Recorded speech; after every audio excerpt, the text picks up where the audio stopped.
And now for some good news, everyone. First up, from Aaron Reed, Florida has a First Amendment problem. A trans teacher has won the right to be addressed by her proper honorific. One of Florida's many illegal bans having to do with trans people forced residents to only address each other by way of titles representative of what was on the addressee's birth certificate, no matter how inappropriate that may be.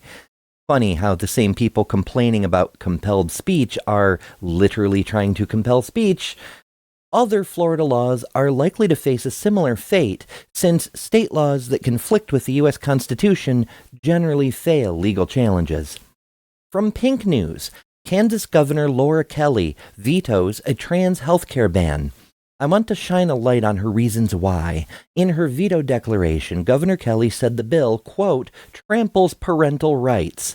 Elaborating, this divisive legislation targets a small group of Kansans by placing government mandates on them and dictating to parents how to best raise and care for their children. I do not believe that is a conservative value. That's certainly true.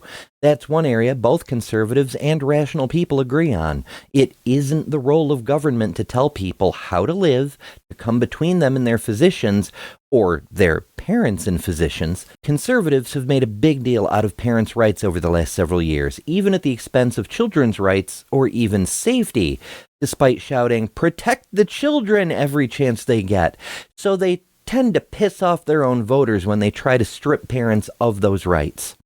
Kudos to Governor Kelly for standing up to the panic mob and protecting the citizens of Kansas. And now, the big one. A federal appeals court ruled that a West Virginia trans sports ban violated Title IX.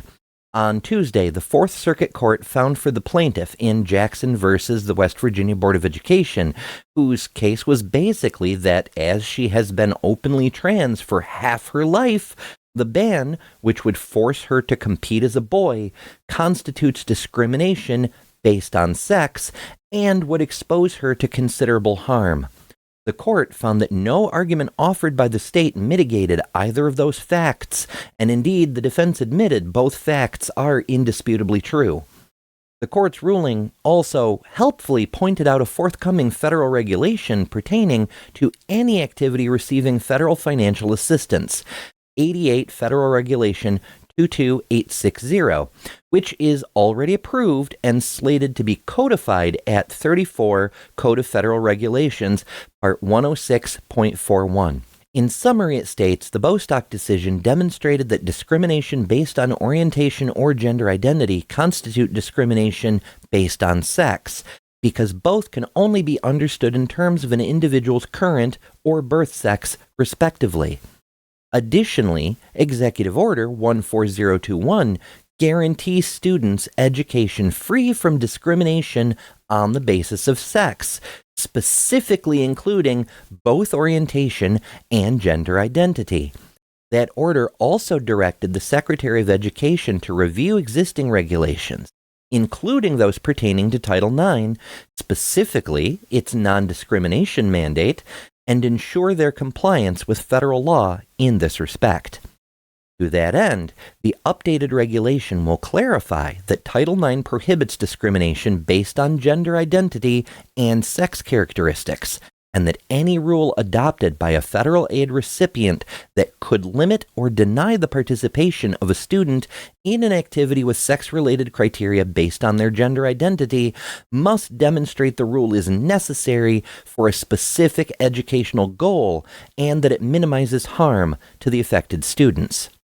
All that is to say, even if the currently bonkers Supreme Court overturns the Jackson ruling, the forthcoming federal regulation will still nullify all the existing transgender sports bans, and new ones will have to demonstrate a damn good reason for what they're trying to do and what steps they'll take to protect the trans students in the process before they can be brought into effect. And that, dear viewers, is very good news.